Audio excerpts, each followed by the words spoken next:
Disculpen, ¿pueden visualizar la presentación? Sí, Lick, se mira. Sí, Muy bien. licenciado.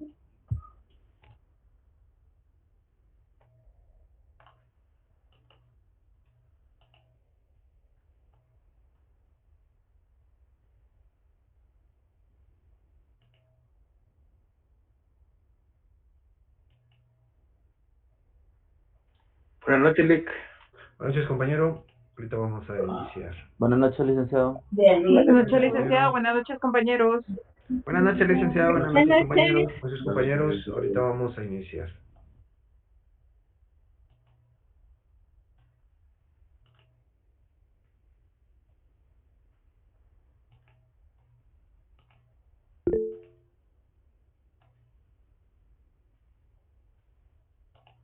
Solo vamos a dar un par de minutos para que ingresen el resto de los compañeros.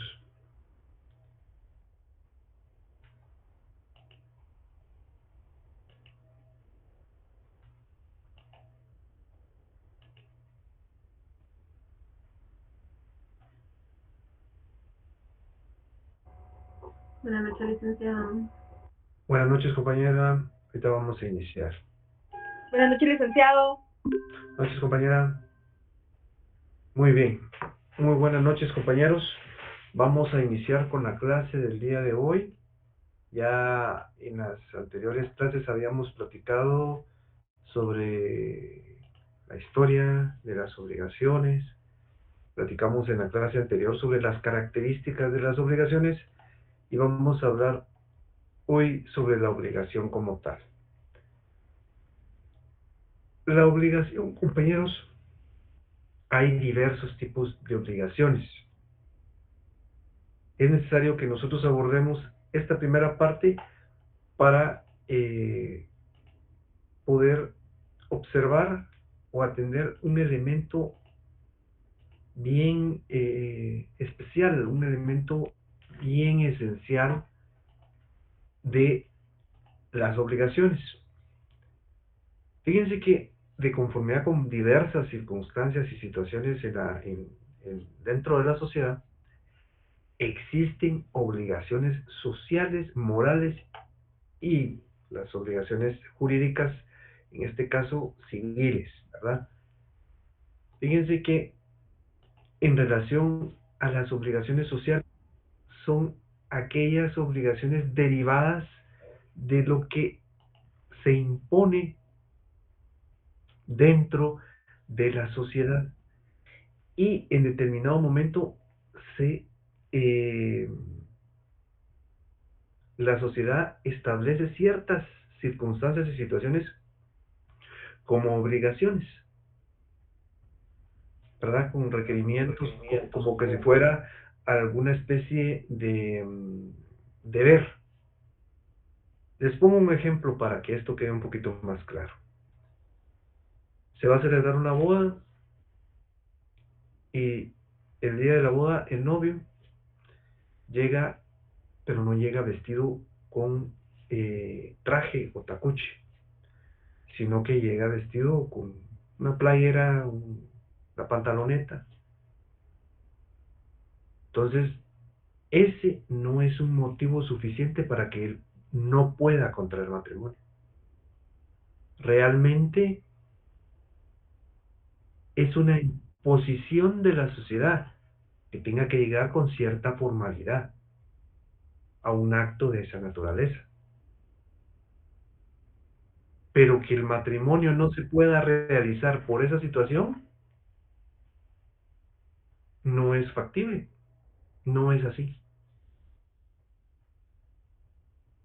Es porque las obligaciones sociales carecen de un elemento que se le denomina coercibilidad u obligatoriedad total, ¿verdad?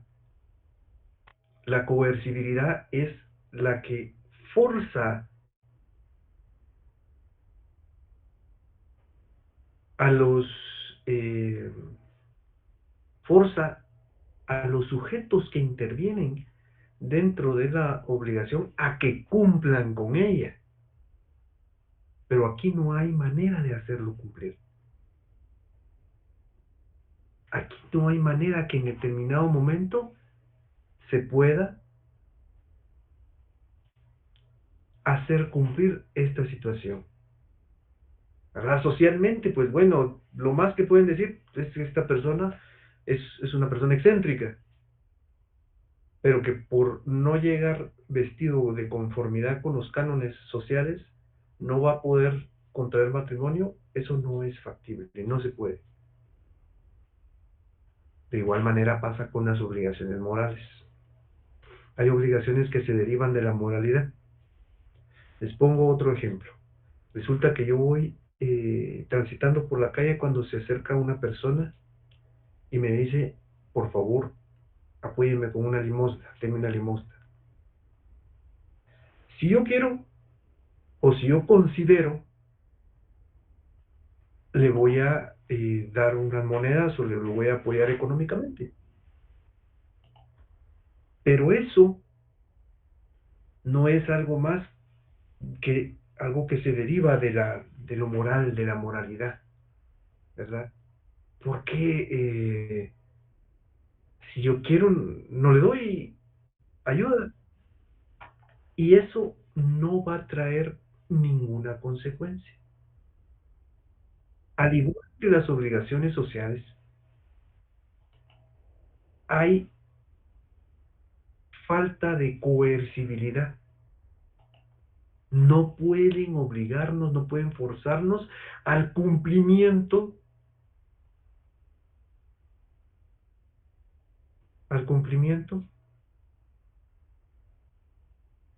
de la obligación. Si bien es cierto, los factores morales nos indican tales y tales cosas, pero si no van contra la legislación, no me pueden obligar, ¿verdad? No me pueden forzar a que cumpla con la obligación. Luego tenemos las obligaciones jurídicas u obligaciones civiles. Las obligaciones jurídicas y civiles, contrario a las obligaciones sociales y morales, sí tienen un factor distintivo, y es que me pueden obligar al cumplimiento de las mismas. Existe un factor de coercibilidad ahí. Yo voy y solicito un préstamo al banco, el banco tiene la potestad como acreedor para hacerme cumplir con la obligación.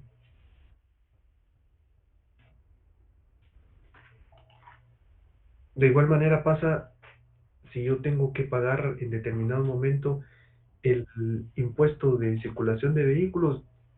Si no lo pago, van a imponer una sanción, una multa.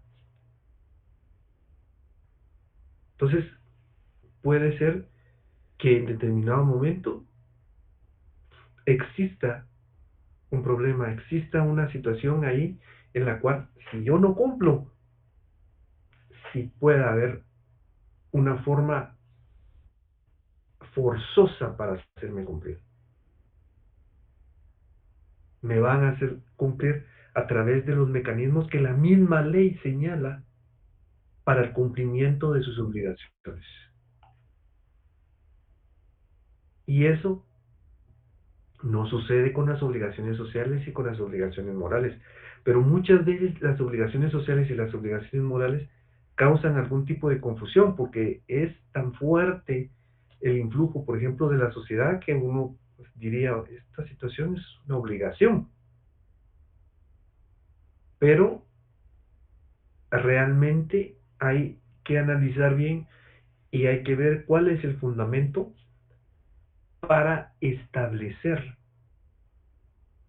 determinada obligación. Porque recordemos que la obligación no es más que un deber, ¿verdad? Que hay que cumplir. En el caso de esta situación jurídica, es un deber jurídico, ¿verdad?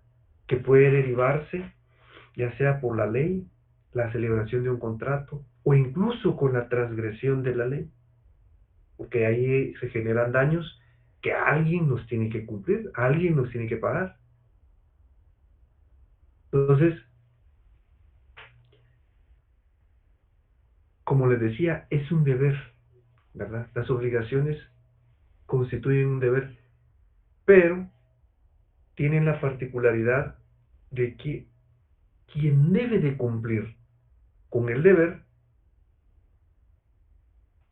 debe de asumir una actitud determinada, tal como lo vimos en la clase anterior, una actitud de dar, de no dar, una actitud de hacer o de no hacer, derivado de las condiciones que se estén imponiendo. Por ejemplo, a mí me dan cierta cantidad de dinero, entonces el acreedor me puede decir, bueno, entonces, págueme.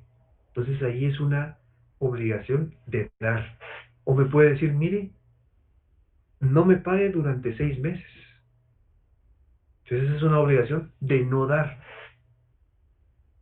O realice determinada actividad. Entonces, al realizar determinada actividad, es una obligación de hacer. O me puede decir, de conformidad con las condiciones en las que se esté constituyendo la obligación, me puede decir, mire, no realice esta actividad. O pongamos, yo tengo un almacén que se dedica a vender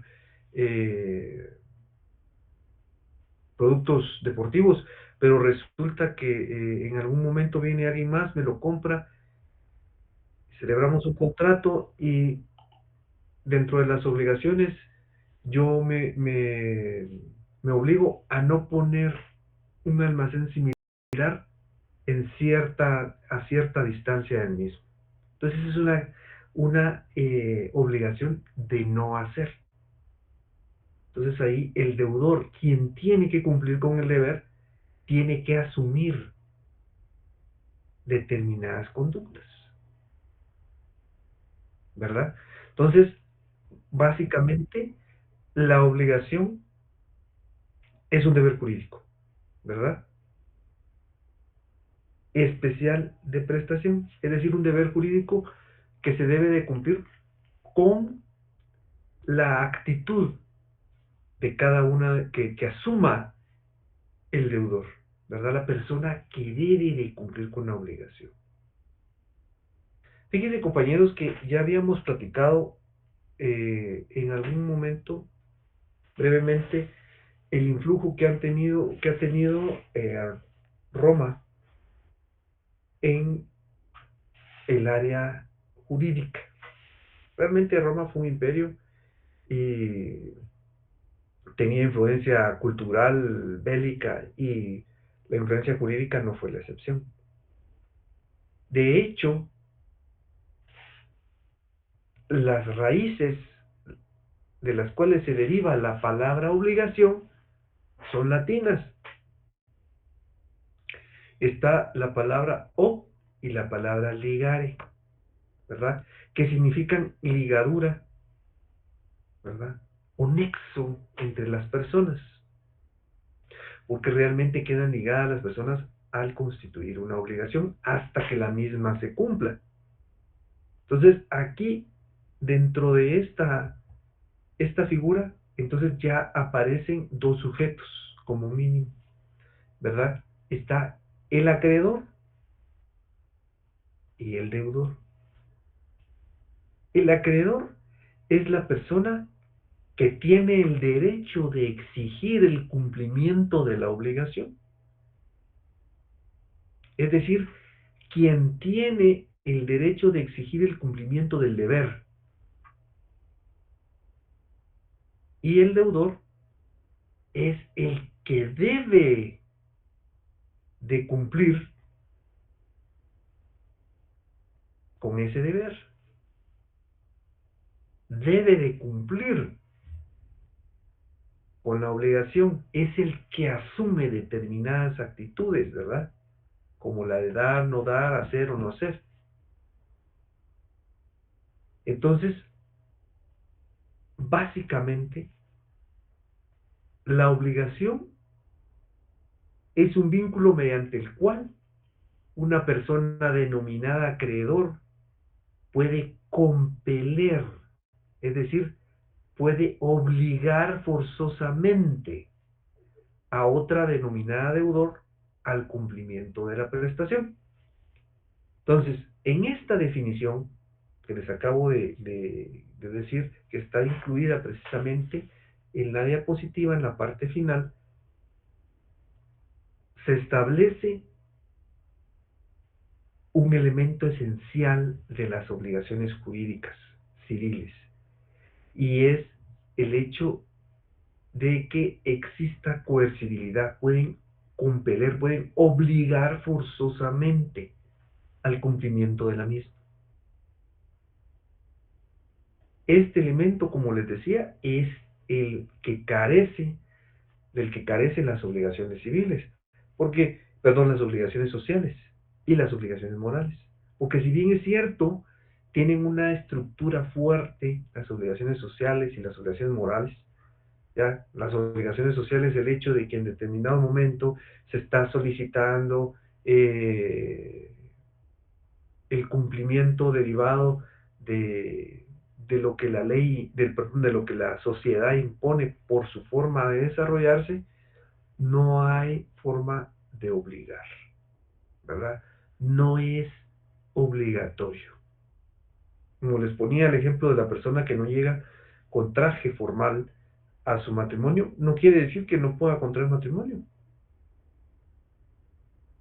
Las personas que digan, bueno, es que miren, de conformidad con situaciones de índole social, usted tendría que venir vestido así o asá, realmente es algo que no tiene un sustento legal, ¿verdad? Entonces no se puede obligar a la persona a que eso suceda. Simplemente podrán decir, bueno, es un excéntrico, pero nada más.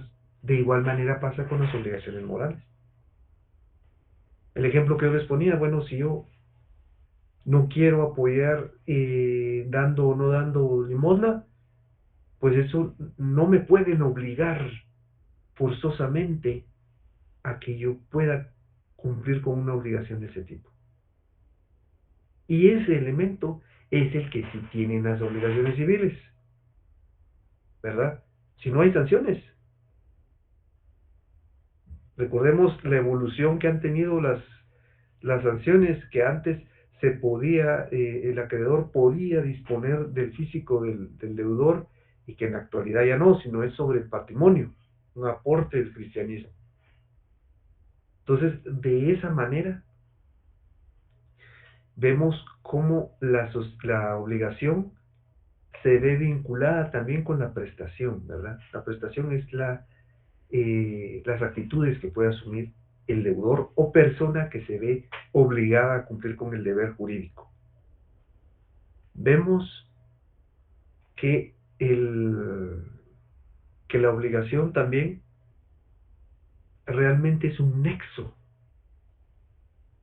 entre dos o más personas. La obligación básica incluye a un acreedor y un deudor, pero realmente hay obligaciones donde hay múltiples acreedores y múltiples deudores, compañeros, y eso ya lo veremos un poco más adelante. Veamos la siguiente diapositiva.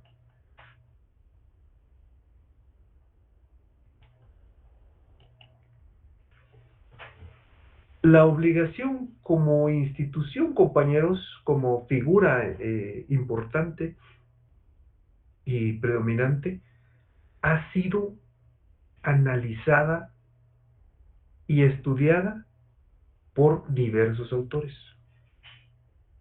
Entonces, se ha desarrollado un análisis y estudio sobre la naturaleza jurídica de la obligación.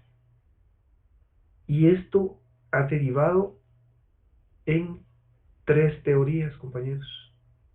Tres teorías que pretenden en determinado momento explicar la naturaleza jurídica. Claro, cada una de estas obligaciones tiene sus propios detractores, ¿verdad? Hay gente que no está de acuerdo. Fíjense que la primera es la teoría clásica o teoría subjetiva. La teoría clásica fue formulada por el autor alemán Friedrich Karl von Savigny. Fíjense que él equiparaba a la obligación con un derecho real. Ya habíamos platicado nosotros sobre lo que es el derecho real, ¿verdad? Que es un poder inmediato y directo por medio del cual una persona puede disponer de un bien, puede disponer de un bien. En cambio,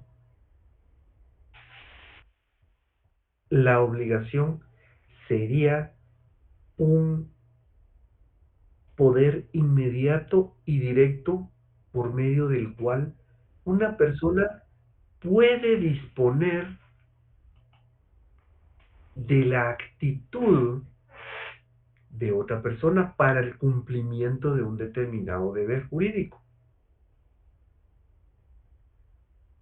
Realmente es una situación muy similar y en su momento la definición era correcta, pero sí existieron una serie de señalamientos por parte de sujetos o autores que no estaban de acuerdo, porque lo que le señalaban a este autor es que equiparaba a los bienes con seres humanos o a los seres humanos con bienes. Porque si vemos, en los dos hay un poder inmediato y directo, solo que uno es sobre las cosas y la otra es sobre las personas, sobre la conducta de las personas. Y realmente sí es de esa manera, pero eh, para algunos autores eso no era correcto, ¿verdad? El hecho de que en determinado momento se planteara esa situación, ¿verdad? Ese poder inmediato y directo que una persona ejerce sobre otra, ¿verdad? Sobre su actitud, sobre su conducta. Entonces no les parecía en determinado momento y decían, bueno, mire, fíjese que eso creemos que no es correcto.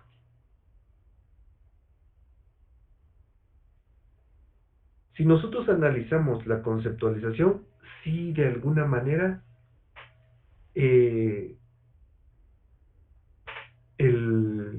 esa conceptualización sí encaja de alguna manera con la teoría clásica o subjetiva, ¿verdad? Porque el acreedor sí puede en determinado momento disponer de la actitud del deudor para que se cumpla con la obligación. Pero vemos que esa explicación, esa forma de ver la naturaleza de la obligación no fue bien recibida en todos los sectores jurídicos, ¿verdad? En algunos casos se consideró que no era correcto. Entonces surge otra teoría, la teoría objetiva. La teoría objetiva que formuló el jurista alemán, también, el jurista también alemán, Alois von Brins.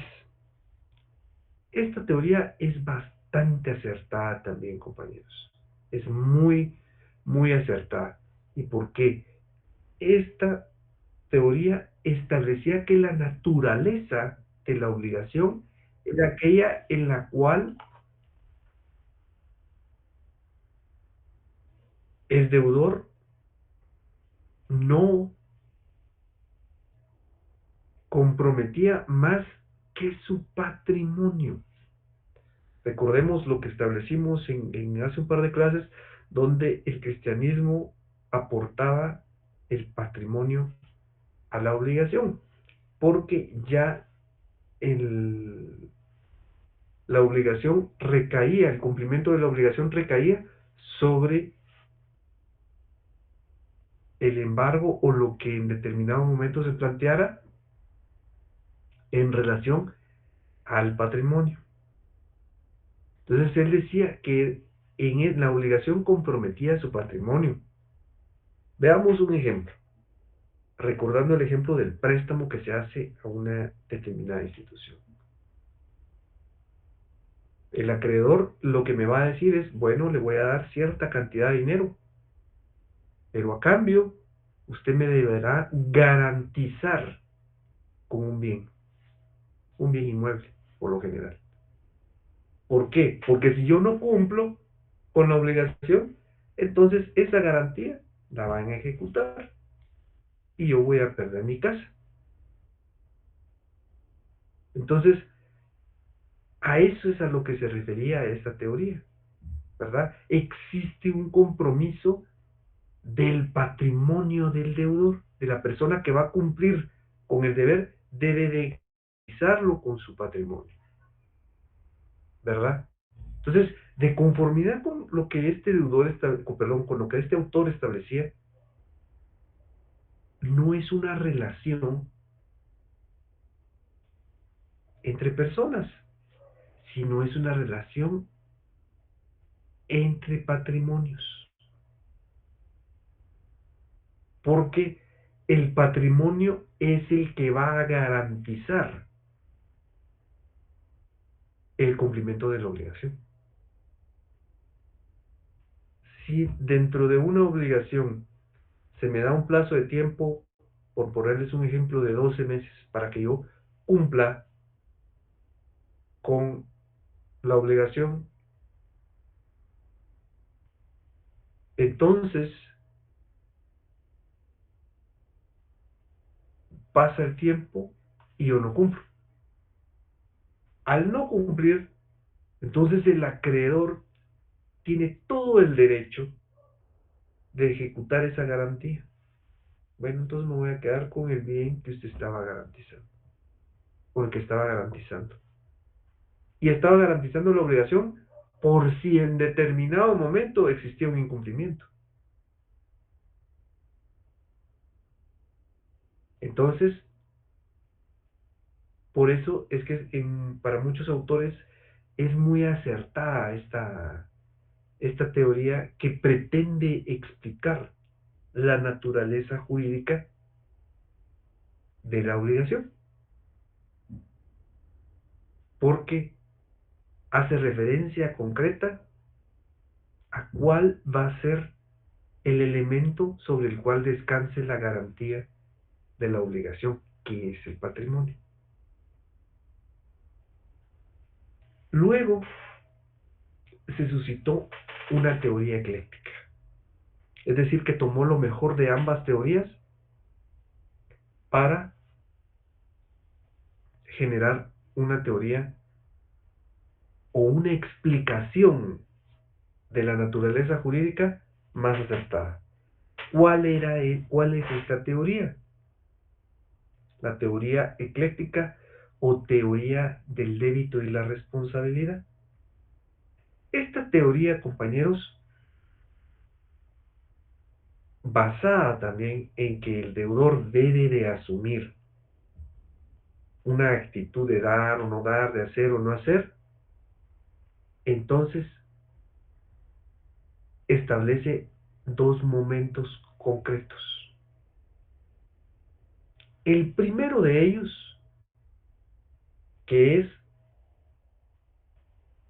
cuando el deudor asume esa actitud, ¿verdad? Es la actitud de dar o no dar, es decir, cuando se está constituyendo la obligación, cuando se está constituyendo de manera que con las condiciones que se están planteando, entonces ahí va a surgir qué tipo de actitud va a asumir el deudor. Supongamos que es un préstamo. La actitud que va a asumir es la actitud de dar, porque tiene que devolver el dinero. Entonces, de conformidad con las circunstancias que existan, entonces así va a constituirse la actitud del deudor, quién es el que va a tener que cumplir con la obligación. Eso es en relación al deudor, pero el segundo paso tiene que ver con el acreedor, porque si el deudor no cumple, entonces el acreedor puede accionar en contra del deudor, es decir, solicitando que se garantice la obligación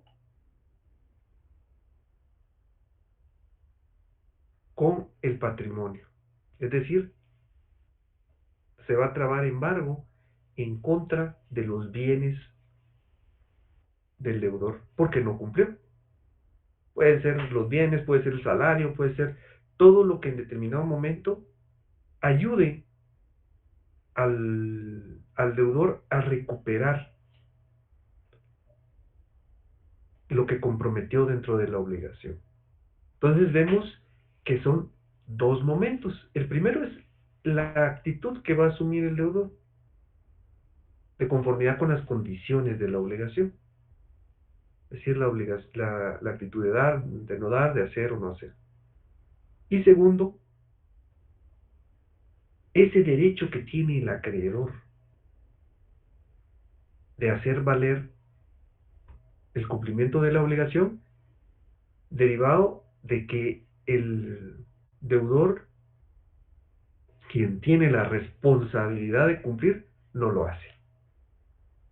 Entonces vemos ahí el accionar de ambos sujetos, ¿verdad?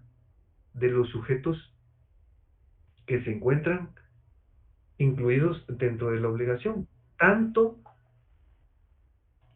del deudor como del acreedor. Vemos que uno debe de asumir ciertas actitudes para poder cumplir con el deber jurídico. Y otro, si el deudor no cumple, le va a exigir el cumplimiento, va a utilizar la coercibilidad, esa obligatoriedad forzosa para que se cumpla con la obligación. De tal manera que el acreedor no quede desamparado, sino que pueda solicitar el cumplimiento de la obligación.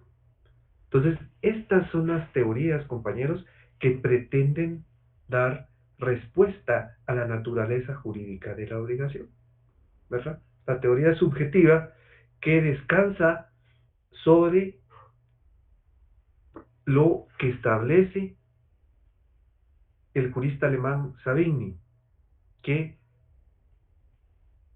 se le llama subjetiva porque hace referencia específicamente a los sujetos, ¿verdad? Al acreedor y al deudor, y la equiparación con bienes y toda esta situación. La teoría objetiva, que se basa sobre el objeto de la obligación, el patrimonio. Y por último tenemos la teoría ecléctica, ¿verdad? Las actitudes y el derecho que tiene cada uno de los sujetos, involucrando también la parte objetiva, que es el patrimonio. ¿Tienen alguna duda, compañeros? ¿Alguna inquietud? ¿Alguna observación de lo que vimos? ¿De lo que acabamos de hablar? No, licenciado. ¿Todo bien? Muy bien, compañeros. Licenciado, solo para, perdón que lo interrumpa, solo para comprender la teoría clásica o subjetiva prácticamente es donde el acreedor podía cobrar con la integridad física del deudor, ¿verdad? Si no tuviese cómo pagarlo. Esa, Pero eso era en la antigüedad. Realmente la sí, naturaleza clásica o subjetiva es cuando el acreedor dispone de la actitud del deudor. En ese momento todavía no señalaba él lo relacionado al patrimonio, pero eso surgió con posterioridad. Ya ahí ya se conocía el patrimonio, pero él no lo involucró en esta explicación de la naturaleza de la obligación. No lo involucró el autor alemán Savigny. O sea que aquí sí podía cobrar la vida de la persona si él realmente no recibía el pago que tenía pendiente, por decirlo de esa forma, y así entenderle mejor. No, fíjese que ya en estos momentos ya no, él ya no podía disponer, ahí también ya se podía disponer del patrimonio, pero el autor no se basó en eso, se basó única y específicamente en el poder que tiene el acreedor para poder disponer de la actitud del deudor. Porque es que esto ya es en época moderna. Estas teorías surgieron ya en épocas modernas, ya no en la antigüedad. Ah, No ok. sé si me explico, compañero. Sí, Sí, ya me quedó claro, licenciado, muchas gracias. muy bien, compañero, a la orden. ¿Alguna otra duda, compañeros? ¿Alguna otra inquietud? A ver, el compañero. Sí, licenciado, buenas noches. Sí, buenas noches, compañero. Todavía estoy un poquito con duda de los dos, ¿cómo se llama? Los dos momentos, ¿verdad? Eh, el contenido primario es a la prestación de vida, o sea que, Es decir, ¿cómo, la actitud, la prestación. cómo toma él, perdón? Sí, sí, dígame. ¿Cómo toma él? O sea, él debe de tomar una actitud. O sea, de dar, o sea, de cumplir sería dar, ¿verdad? Sí, De cumplir con el contrato, con lo que hayan establecido. No dar es no cumplir. sí, porque muchas veces eh, hay situaciones en las cuales no debe de realizarse determinada acción o no entregar determinados bienes. Por eso es que hay obligaciones de dar, de no dar, de hacer o no hacer. Entonces, el segundo momento no se da mientras esté en lo acordado. Así es, así es. Gracias, Vic. A la orden, compañero. ¿Alguna otra duda, compañeros? Miren, compañeros, les quería preguntar, les llegó las diapositivas? ¿Les llegaron? Sí, licenciado. Ah, Sí, muy licenciado. bien. Buenas noches, licenciado. Muy bien, compañeros. Entonces, miren, al final de esta semana, aproximadamente viernes o sábado, yo voy a subir esta clase y la del jueves, eh, para que ustedes puedan verla nuevamente o puedan verla cuando ustedes consideren, porque ya está grabada. Entonces, eh, por cualquier duda o alguna inquietud que tengan. Entonces, compañeros, no me resta más que desearles una muy feliz noche, compañeros, y nos vemos el día jueves, siempre por esta misma vía. Feliz noche, compañeros. Gracias.